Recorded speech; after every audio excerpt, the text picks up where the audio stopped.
Hey everyone, it's Sean Briscom here. Welcome to the Inside Stuff. What I'm going to do is I'm going to distill down the top 5 articles. I'll probably go through 3 or 4, but before I forget, if you go to theinsidestuff.org, you can download all of these articles and read them at your leisure and really get into them and learn more about what's going on behind the scenes. And that's what this is all about. Is we want to provide the information to you that is important to your personal economy rather than just the blanket information that you see online or through the traditional news media. So with that being said, let's jump right into it.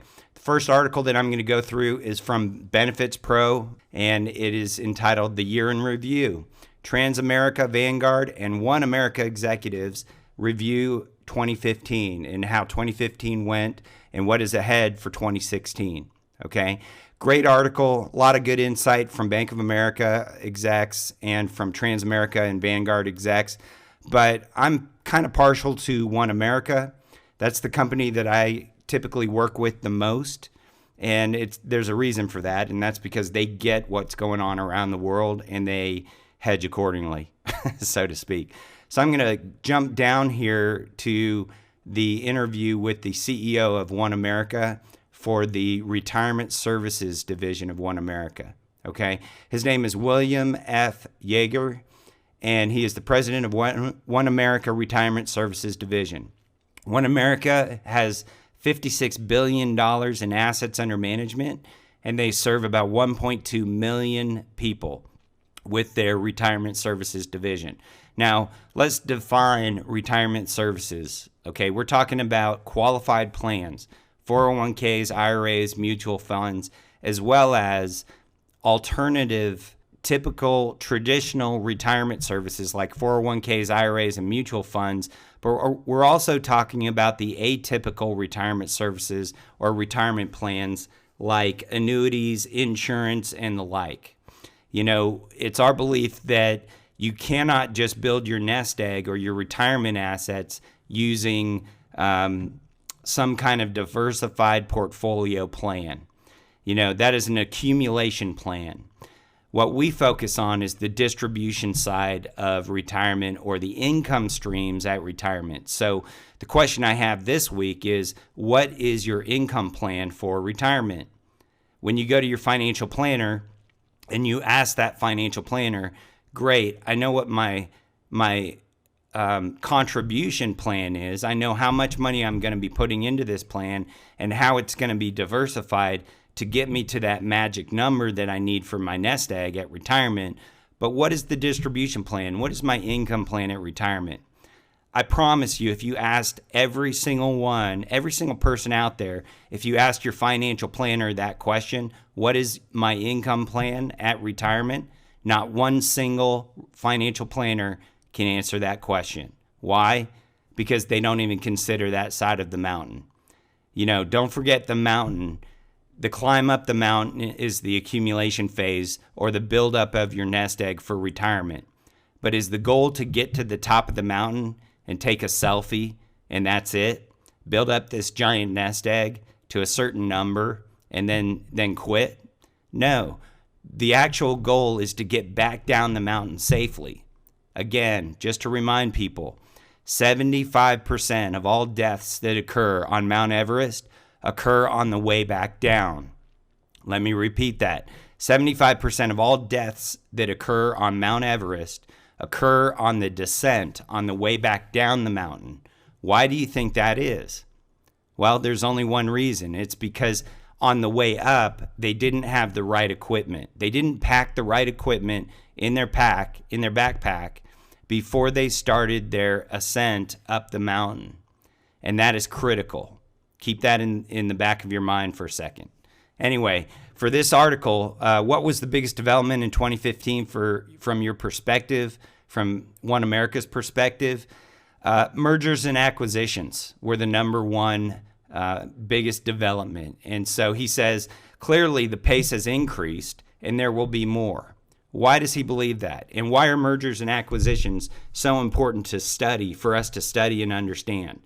Well, A lot of the stocks that we have in our portfolios, in our traditional retirement accounts, are based on the PE ratio. PE ratio determines a stock value, the price of the stock, the value of that stock. And PE ratio stands for price to earnings ratio. So it's the price of the stock compared to its earnings, the company's earnings. And that ratio should be a good number if that stock is undervalued. And if that number is too high, that means the stock is overvalued. Make sense? So that's how people determine how to diversify their portfolio, is by looking at the PE ratio. But when you're talking about mergers and acquisitions, what's happening is, again, I'll say it again, the Fed has artificially inflated the stock market by giving free money to corporations so they can buy other companies and acquire those companies' earnings. The only mission and purpose for companies right now today to take 0% interest money from the Fed and buy another company is to include that company's earnings in their PE ratio. So the bottom line is, what I'm trying to say is that the E in the PE ratio is just simply wrong at this point. And therefore the stock price, the stock valuation is completely out of whack. So if you have your life savings in the market, or if you have your retirement savings in a traditional savings account like a 401k, IRA, or mutual fund, get it out of the market now. We have simple exit strategies that you can follow where you can have a tax-free exit of that money and a penalty-free exit of that money. So again, subscribe to theinsidestuff.org, download this article, and learn more about the real behind-the-scenes issues with 2015 and where we're headed for 2016, okay? The second article I'm going to be covering today is entitled The War Against Cash. Now, is there a war against cash? Absolutely. Absolutely. Governments want to eliminate cash in order to make it easier to squeeze more money out of taxpayers. If you're carrying around cash in your pocket or real physical money in the form of gold or silver, your value of that cash or of that liquid, it's cash. You know, I consider gold and silver another form of currency. It's just they can't print more of it. So whether it's gold or silver or the US dollar, it's still cash. Why is it important for governments to control your cash? Well, very simply put, it's because they are able to stimulate the economy with artificially low interest rates when you borrow money. Well, if you have cash, you don't need to borrow money, right? So simply stated, they've already pushed the interest rates close to zero, and they haven't gotten the desired effect of more growth of the economy. The thinking in official circles is that if you could implement negative interest rates, people could be punished to be good little Keynesians. Remember Keynesian economics? Keynesian economics is the belief that if you increase the supply of currency vis-a-vis making low interest loans available to people to buy things, that stimulates the economy. Now, this is not a joke. What some of Kenneth Rogoff, a professor at Harvard University and former economist at the International Monetary Fund, the World Bank, wrote for the UK-based Financial Times. He said, getting rid of physical currency and replacing it with electronic money would eliminate the zero bound on policy interest rates that has handcuffed central banks since the financial crisis. Now, let's distill that down. What does that mean? Well, what that means is if they can get rid of physical currency and physical cash and replace it with electronic money, they can artificially increase or decrease the interest rates on that money. And so the zero interest rate policy, or ZIRP as we like to call it, wouldn't mean anything to them at that point. They could throw that out the window and completely control the flow of money. Why is that important? Well, when the Fed tightens or decreases the supply of currency or money, That lowers the cost of goods and services. When people don't have the money to spend, they stop spending the money, or when interest rates go up and it's too costly to borrow, they stop buying things. What does that do to the price of those things? It drops it. It makes it go down. It's simple supply and demand. But when they keep interest rates at that zero lower bound and maintain that zero interest rate policy, all that does is it inflates the cost of goods and services. Because now money is free and plentiful and abundant and anybody can get at it. Well, what do you think people are going to do to the price of their goods and services? If it's easy to buy, they're going to increase the price. That's inflation. So here are some passages from an editorial that was published in the Financial Times. Authorities would do well to consider the argument for phasing out their currency use as another barbarous relic. Remember, the Fed came out recently. Fed Chairman Bernanke came out a few years ago and called gold and silver a barbarous relic, meaning that we should stop using it and even stop thinking about it as currency or as a means of trade. He thought it was barbaric. So he wants to do away with gold and silver as well as cash. Janet Yellen, now she's, taken on his position, and she's, says even a little physical currency can cause a lot of distortion in the economic system. The existence of cash, a bearer instrument with a zero interest rate, let me read that again. The existence of cash, which is a bearer instrument with zero interest rate, limits central banks' ability to stimulate a depressed economy. Let's define that. Limits the central bank's ability to stimulate a depressed economy. All that tells me, that's a huge red flag to me. All they're saying is that if you carry cash around, it constricts central banks' ability to manipulate the markets and manipulate the price of goods and services. So we're headed that direction, folks. Hold your cash close to you. Keep your cash savings in something physical like gold and silver, and you'll be better off when the day comes when people stop using cash. All right, let's go on to the next article. This next article is from the Economic Policy Journal, and all I'm going to do is read the title here. It says, "The squeeze has started.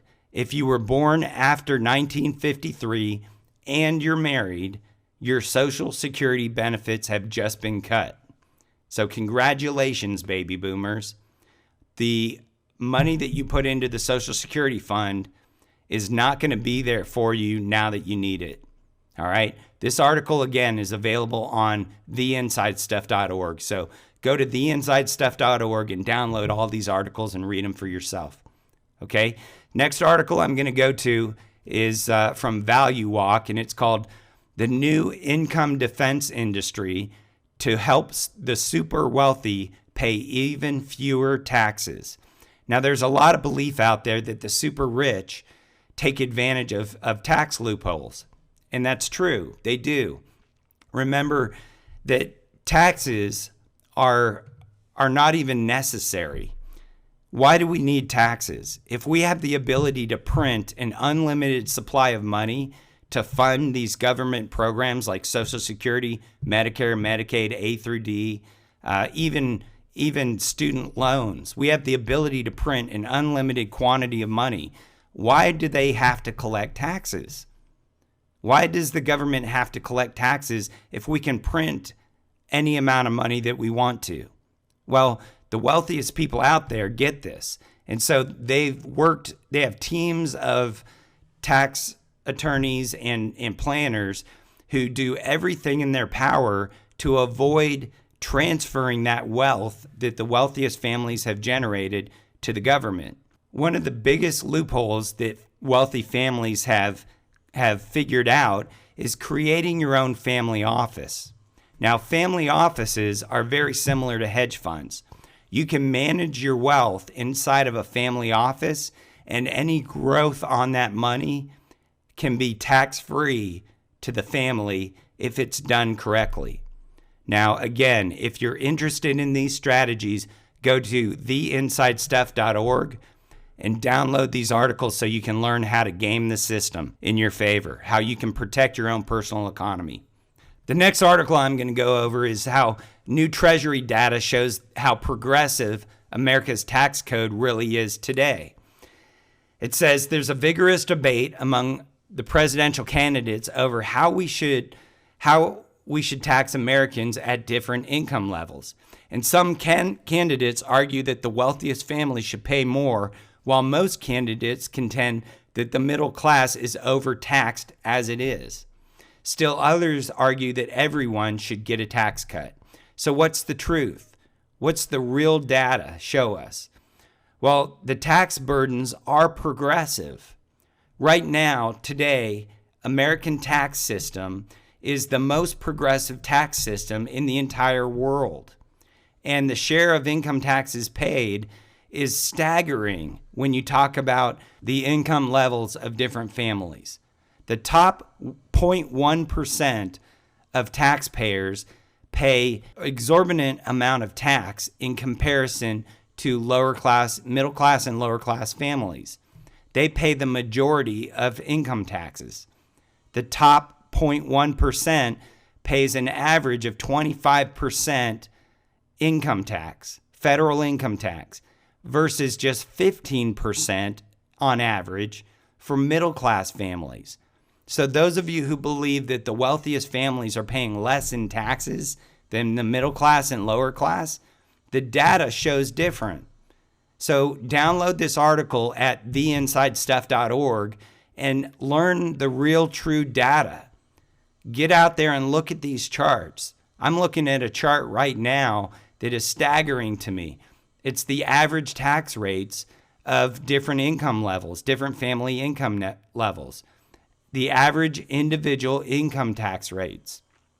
And it shows that the wealthiest people pay almost 40% in income tax on average. The top 0.1% of income earners pay close to 40% of the income tax versus just 25% for middle class America. Okay? Watch what the government's telling you. Watch what these candidates are talking about in the election cycle, and then learn the real data. Get to know the real data. That should really help you when determining who you're going to vote for in the next election. Okay? Now, these next two articles are just for fun. One of these articles shows that there's an automotive shift in paradigms. What is a paradigm? Well, it's a theory or a group of ideas about how something should be done, made, or thought about.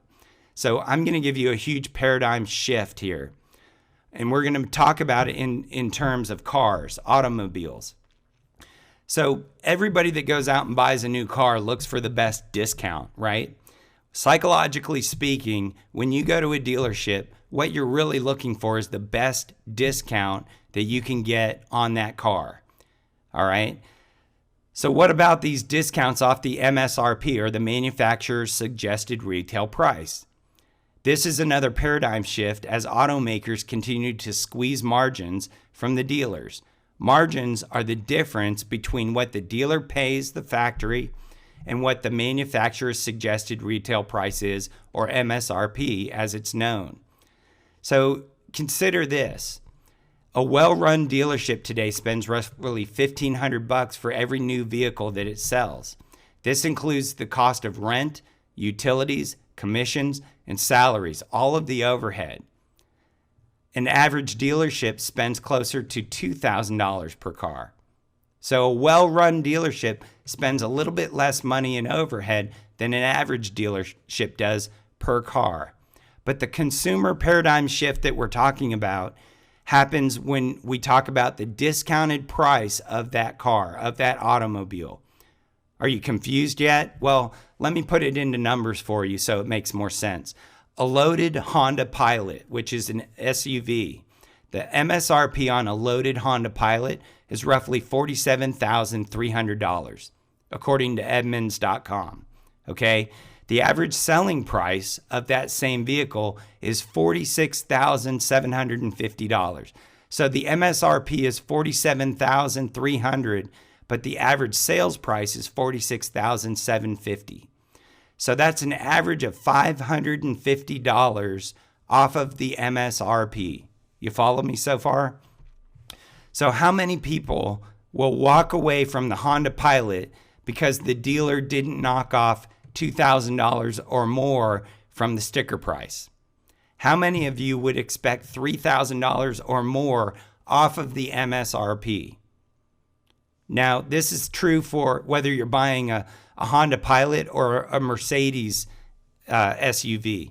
The Mercedes SUV suggested MSRP is even worse. You know, it's bringing the MSRP all over the country with very few discounts, and it's a spectacular buy, but people say, I'm not going to pay sticker price for any vehicle. And if they say that, then they're really missing out on a great vehicle at a great value. Because the way that the MSRP is priced now is totally different than it used to be. It used to be that the margins at the dealership were so much higher that they could give you a $3,000 discount off of the MSRP. Well, today they can't do that. And so the average discount is only about $550. And so people are walking away from buying cars that are great deals, great values, and great vehicles because the dealership can't knock off the MSRP to the tune of $3,000. It's insane. So just another paradigm shift in the way you should look at things, goods and services, and how they're sold. All right. And the last article that I wanted to show you was just a fun article. It says, it's from PJ Media, and it's entitled, Where's the Beef From? All right. This is interesting to me because there's been approximately $1.5 trillion on spending in a bill that was recently passed by Congress that repeals the regulation that requires meat packers to list the country of origin of beef and pork.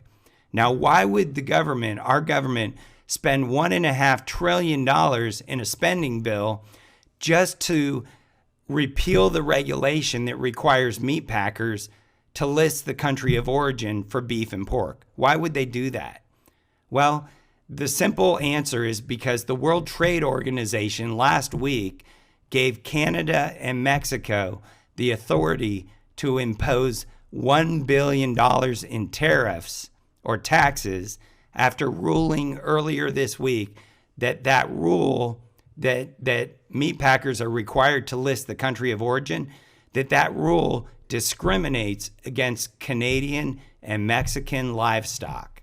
So I want you people to remember that even cows' lives matter. Cows' lives matter here. All right? Jokes are free, folks. Doesn't mean they're good, but they're free. So our attitude was that we're going to use every available mechanism to get a bad idea and a bad law repealed, said Mark Dopp, the general counsel for North American Meat Institute. So while we couldn't initiate the World Trade Organization litigation, we were glad that the Mexican and Canadian governments did. So they're happy about the fact that the Mexican and Canadian governments are now imposing a tax for exporting beef to the United States.